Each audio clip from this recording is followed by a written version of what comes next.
Programming on 90.7 WKGC and the Commodore Sports Network is sponsored by Sweet Bay. Sweet Bay is a bayfront village in Panama City that features parks, walking trails to the water, a future town center, and more. A community connected at the water's edge, Sweet Bay.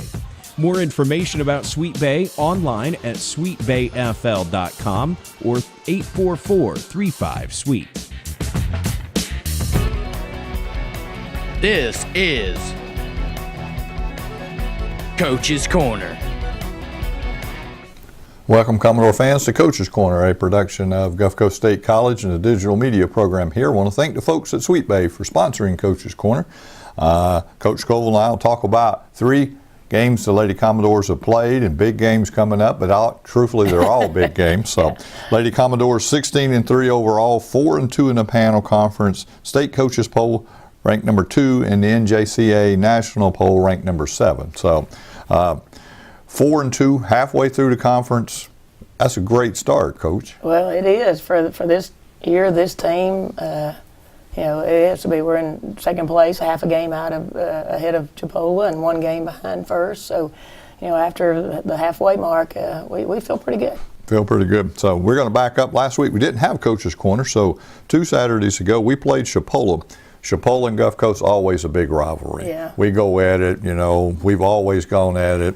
Chipola came in ranked number 3 in the state coaches poll, came in ranked number 9 in the NJCA national poll. Lady Commodores won 86-77, probably the most complete game I'd saw up to that point from the Lady Commodores. I thought so. I thought we looked like a Gulf Coast team, running and making good plays and attacking and playing solid defense. So, but they have a great team, and we were just fortunate that we made more plays than they did and came out with more points than them. So very thankful we got that win at home. And again, a win is a win in the Panhandle. You're just trying to get enough to advance. Because if we look at that game, we jumped out 19-11 at the end of the first quarter, which was a great start for Lady Commodores. And then the second and third quarter, they outscored us 23-22, 23-19. But then in the fourth quarter came back and outscored them 26-20.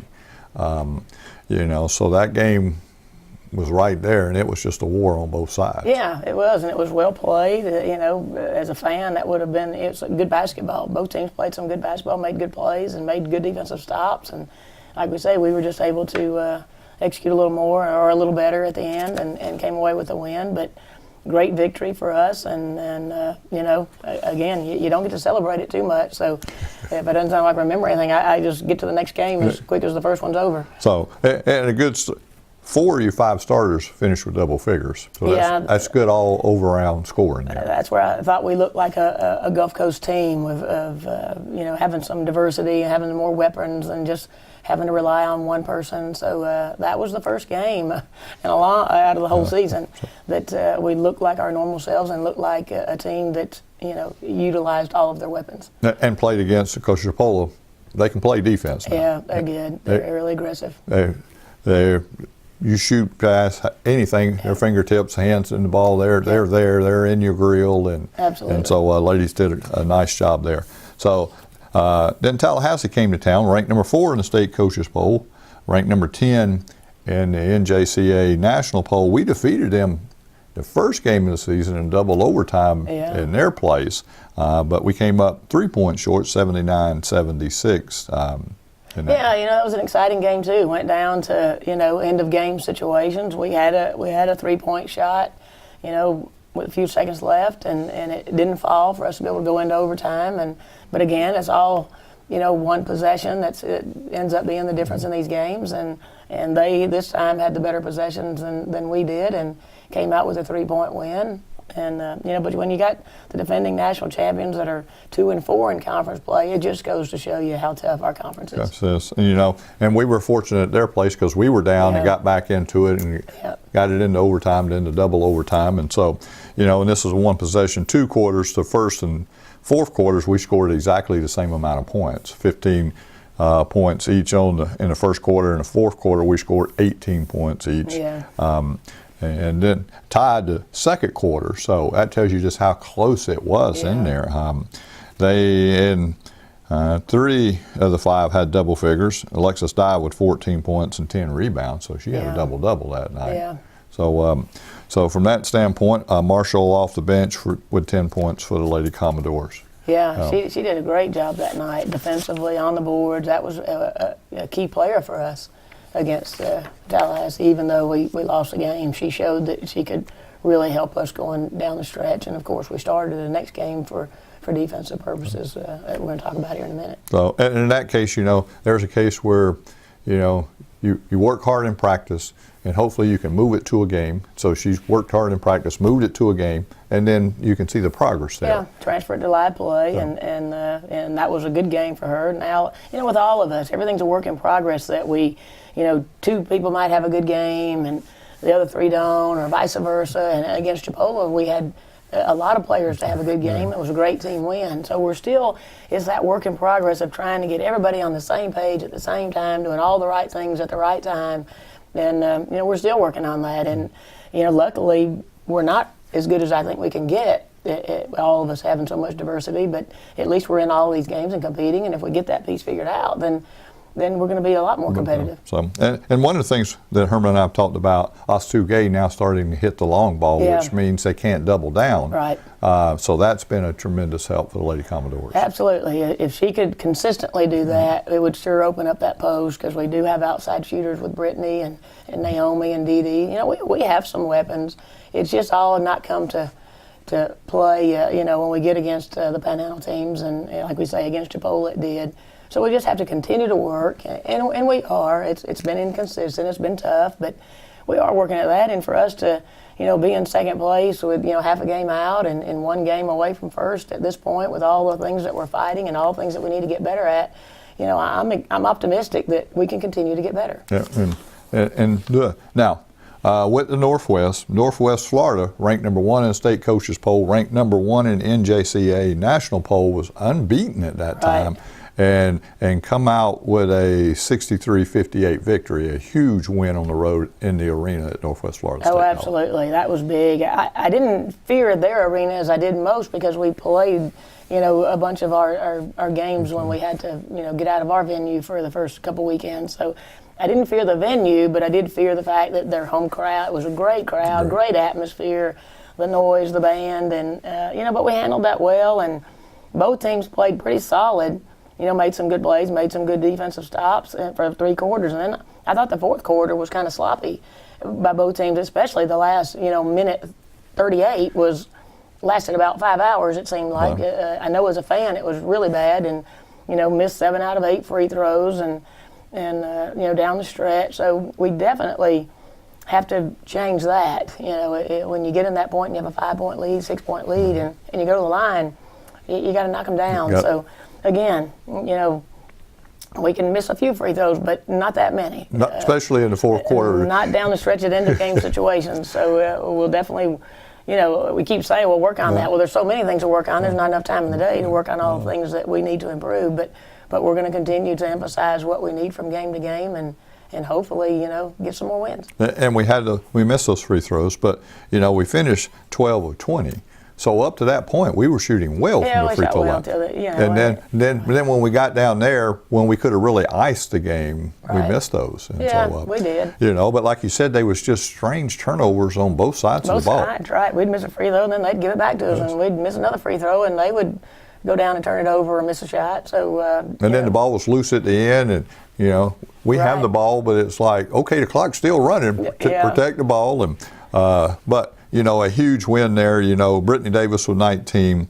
You got Ostu-Gay now with 11 again. So 3 or 4 from the 3-point line out there. Yeah, she had a good game. And, I think the one thing that I've been pleased with the last few games is that we weren't rebounding very well early on. And we talked about, we have to get better on the boards defensively and offensively. And the last few games, I think we've out-rebounded our opponents by 8 or 10. And so that's a good thing. At least we can talk about something positive, and then work on all the things that need to get better. But our rebounding has been much better in the last few games. And talking about that, and they have now put it into live game situation. Yeah, absolutely. So because we have 40 rebounds that night. So good thing going on there. Now Wednesday night we have Pensacola here. Pensacola hadn't won a Panhandle Conference game, but they've been in every game they have played. Close, yeah. And close, and ranked number 7 in the state coaches poll, receiving votes in the NJCA national poll, and really has some weapons on that team. They do. It's just a matter of, sometimes you have to learn how to win, and they definitely have the talent. They have the athleticism. They have the size. It's a tough matchup for us with their abilities. And they're just, it's going to happen. You just got to hope that it's not going to happen at our place, especially this Wednesday. But we've got to get ready. They're definitely not a team that you overlook and say, oh, move on to the next one, and you're okay. Even if you play a bad game, you'll beat Pensacola. That's not the case. You're going to have to play one of your best games. And again, I hope that we can work hard enough to get that win Wednesday. And then Saturday we go to Chipola and play. A huge game. But they're all huge games, But Chipola's they lost, so now they're gonna have that chip on their shoulder, and and they're close too. They're half a game away from us, and then so if that becomes a tie for second, and then if they beat Northwest, Wednesday night, then they're back in the mix for first too. So this thing becomes an interesting race again, depending on what happens. This week is a big week in my mind, because you're going to be going into the final round, and you kind of know where you're sitting, and do you have to win 3 games in the final? Do you have to win 2, or do you have to win all 4 to be in the mix? So this week is a very crucial week for everybody. Everybody, and like every year, it could go down to the last game before we decide. It could, but this week is going to show you just what exactly you have to do in that last round. Because depending on what happens, and when there's some big games, us in Chipola Saturday, Northwest and Chipola Wednesday, and then Northwest and Tallahassee Saturday. Okay. So after this week, seeing where we sit at that point is going to be very, very interesting. Yeah, because then those last 4 games are. Yeah. Well, they're all crucial, but they're all crucial. But at least where right now you don't know what you want. You don't know who you want to win when, away from your game. You want to win, but you're not sure if you want Northwest to beat Chipola. To everything's for your advantage. That's my point. After this week, I think we're going to know what we need to happen, whether we control our own destiny or we got to hope that somebody can help us with our destiny. So, if we go down to Panhandle Conference standings, Northwest 5-1, Gulf Coast 4-2. Chipola 3-2, Tallahassee 2-4, and Pensacola State is 0-5 right now. So, like Coach said, by Saturday we'll be 2/3 of the way through this play. 4 games remaining.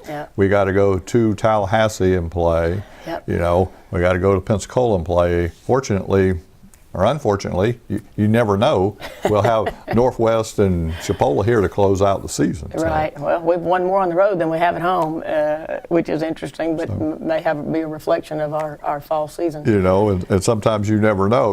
Well, like you said, with the hurricane damage and everything, you were displaced from your gym. Right. You were on the road. So playing at Northwest is usually hard for our teams, the freshmen in that arena setting. Right. And you're right, that was probably the best crowd I've seen there in a long time. So in other words, it was 80%. Yeah. And the band was going, the building was rocking, and it was just a great game there. But they had played so much there, it felt comfortable. Freestanding goals, people behind them, and so. So sometimes it's easy with all the storm damage to see all the damage, but sometimes it's either half empty or half full. Right. And in that case, it has helped the Lady Commodores just coming through and battling through the adversity of things that some teams in the conference, they've been practicing in their gym and nothing really changed. So, but, we're getting there 1 game at a time. Absolutely. That's how you play it. 2 teams will move on. So, I'll be back in just a second after a word from our underwriter, Sweet Bay, and talk to Coach Powell how the Commodores have done this past week on the Commodore Sports Network. Programming on 90.7 WKGC and the Commodore Sports Network is sponsored by Sweet Bay. Sweet Bay is a bayfront village in Panama City that features parks, walking trails to the water, a future town center, and more.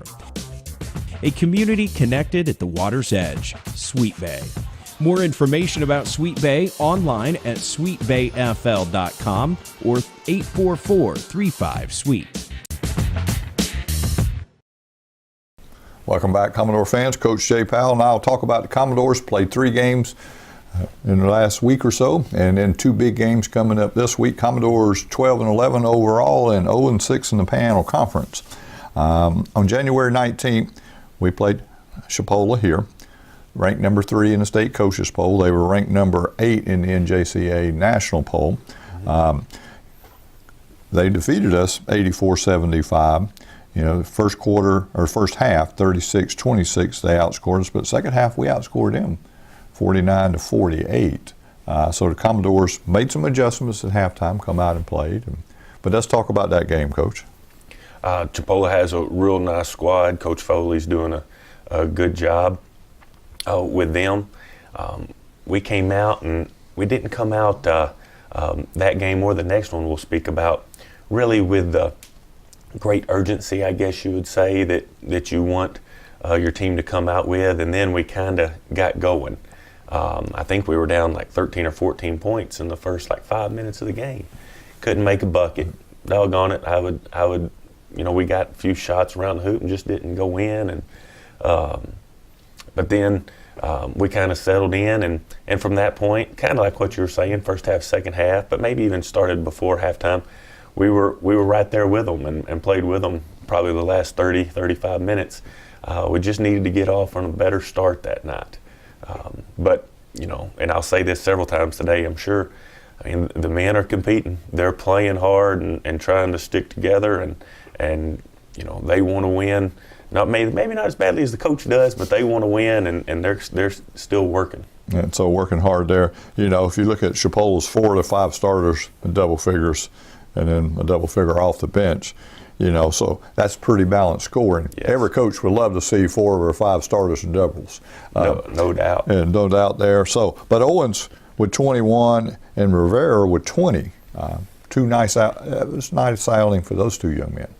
Yes, as I was putting the statistics in to the computer or onto the internet for that game, we did have a couple of people have nice games. But Reggie's entire stat line through that game I thought was just pretty solid, and he had a nice game against Chipola, and proud of him for that, to go out and compete. Being our only sophomore, we want them all the guys to play well, but for him to have nice games against great opposition, great opponents, that's really good, because coaches at four-year schools are seeing that, taking note, and it's going to help him, you know, get to the next level to a good school. And so Owens with 21 now, so that's a good night against a very good team for. Sure is, yes. Jacoby can put that ball in the hoop, and you know, he came back, and you know, he's gotten to where he can make some jump shots. He can get to the rim a little bit, and he did both. He can make the pull-up jumper from the elbow. And so he scored at all 3 levels against Chipola, and that's a sign of an offensive player who's starting to figure it out, where it's not all threes, it's not all getting to the rim, and it's not all pull-up jumpers. When guys score from all 3 levels, that's showing some great development of being an all-around player. So and holding off the bench for 12, another good night. Really was. Cam's, to give Cam some credit, he has been our most consistent player, in my opinion. Emotionally on the offensive end and the defensive end, Cam's done a real nice job. He's a real competitor. So Commodores 57.9% from the free throw line. Got to improve those games that are really close. Yeah, you know, and it's hard to explain as the coach. You kind of have 2 approaches. You can try to, you know, say, guys, you're good free throw shooters, focus up there and put them in. Mm-hmm. Or you can put them on the line and say, every time you miss one, I'm going to run you because, you know, it makes me angry. They're free throws, for goodness sake. And that probably seems simple, but that's the truth. You know, you can take either approach, and we've at times, you know, tried both. Maybe a little bit too much of, guys, you're good free throw shooters and stay positive, focus in and make them. We might have to go a little bit now to, well, if you don't put those in the hoop, we're going to have to put you on the line and run you, because we got to make those free throws. So we wanted to do better against Chipola, and then I really thought at Northwest Florida we didn't shoot them well at all. But but we're getting there some, and so now when we get there, we gotta convert. Yep, and you're right. The only way, because free throws, nothing changes. Nobody's banging you. Nobody's hitting you. You stand. The goal's still. Everything's still, and it ought to be pretty easy. And the only way to really put them in that pressure is they're hard to shoot in the second half, which means they're winded and tired. And nobody wants to run because the next guy missed his free throws. So that's the only way you can simulate that pressure. Yeah. Because when you go to the line, there is pressure to knock that free throw down. Oh yeah. And so Tallahassee, ranked number 4 in the state coaches poll, ranked number 16 in NJCA national poll. They were leading 44-24 at halftime. We come back and won the second half, 47-46. Came up short 90-71. The night we played TCC, I might have mentioned on the radio after the game, and it's tough because in prep, the 2 days of prep before the game and pre-game, game day shoot around, you really stress running their 3-point shooters off the line. And I was so happy and impressed the first time we played TCC at the way the men did that. And then when we played them, this last time, I think they had 8 3-pointers in the first half, and it's that's maybe a little frustrating as the coach, because you work on it and you talk about it and stress that, and it was the second key to victory behind stopping them in transition. But it happened, and again, like you said, the guys did, and the desire and the work ethic was still there, and came back and kept fighting to win the second half, even though they had built up a lead on us. But when you're playing TCC, you're talking about Mustafa Lawrence. Both times we've played them, he has had an outstanding game against them, or against us, as they're kind of 2-guard, maybe has the ball in his hands some. And so we're going to have to get to him and run him off the line better. Palmer, number 5, Dalcourt, 23, Washington, 11. All 4 of those guys shoot the 3 real well, and all 4 of them made 3s against us. So maybe didn't get out to those shooters in order to win that ball game the way we're going to have to. So they play. If we look at that, 3 of your 5 starters finished with doubles. Owens, Burke, and Rivera. Burke is improving every game, I think. I'm glad you brought that up. Jamal really has been improving, and we knew he had some real nice ability when we recruited him, of course. And then he had a knee injury, and so he missed the first maybe 10, 12 games, 13 games, something like that. And he's really come back and worked hard. I'd ask you and everybody to keep him in your prayers. Saturday night, he still played and started him, but he was in a bad spot because his uncle in South Carolina passed away. It was either late Thursday night or Friday morning. And so he was close to his uncle, and that's real tough on a young man, 18, 19 years old. And so, if everybody would keep Jamal in their prayers, and so that he'll have some strength to, do what he needs to do academically and athletically. But, it's tough to lose a loved one. It is. So, and I'll definitely put him in my prayers. Holden, 10 points, and Kelly, 11 points. Kelly's getting better every game. You are right. Jarrell has gone through some ups and downs, and that's to be expected. But kind of like Jamal, we knew that he was very talented when we recruited him, and it takes time for young men to figure it out. And we've seen a few games in a row now, some glimpses of him playing some good basketball. We've challenged him to, on a daily basis, practice games, everything, to do your absolute best all the time with your work ethic, your attitude, your approach. And he's such a great young man. And so when he continues to catch on with that, Jarrell's going to continue to have nice games and be a nice player. So then Saturday night, Widow played in the arena at Northwest Florida. Band there, gym probably 85% filled, probably the largest crowd I've seen there in a long time in the arena, and that, they seat a lot. Northwest Florida ranked number 2 in the state coaches poll, ranked number 6 in the NJCA national poll. And in that case, they won both halves, 81-58. That's a team, though, that only has one freshman on it. Yeah, you're right. We've spoken about that before. Now that you mention it, I didn't think about it as much this last time. I was actually very proud. One, the whole game, our men played very hard. But number 2, defensively in the first half, man, our guys were on point. And after not being on point as good as we should have been against TCC, man, I was proud that we came back and we responded well to that.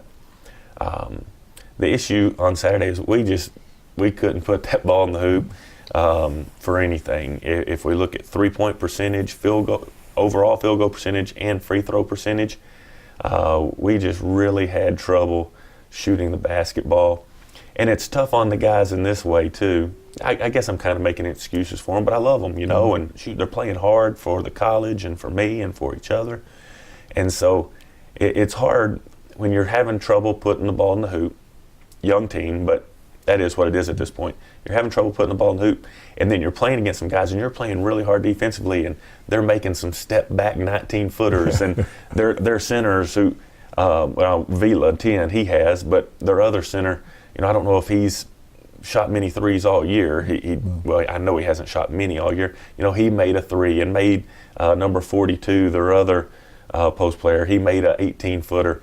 Man, when the other team's shooting it well like that, man, it can play with your psyche a little as a player, and so I feel for the guys a little bit, but we need to figure out how to make some more shots. So, got to do that. Let's move on. Wednesday night, we're back in Billy Harrison Fieldhouse.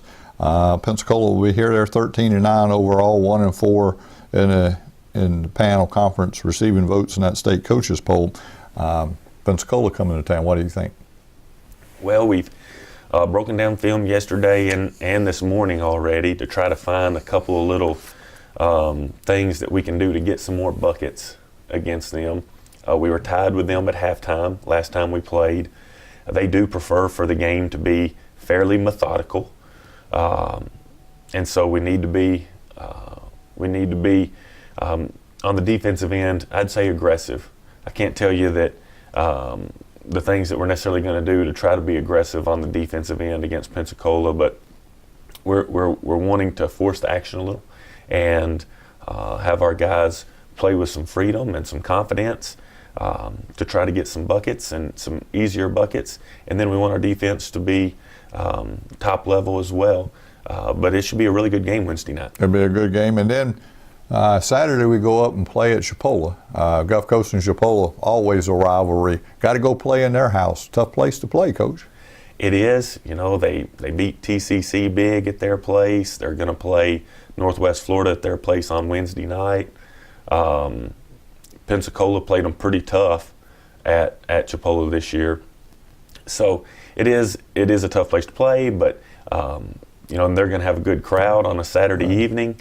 But it'll be fun. Go in there, relish the moment, enjoy getting to play college basketball, getting to coach college basketball, and have a great game plan in order to try to win, make adjustments as needed, and go get us one. Go get one. So, for Coach Jay Powell, I'm James Baxley. Thanks for watching, Commodore fans, and we'll see you next time on the Commodore Sports Network.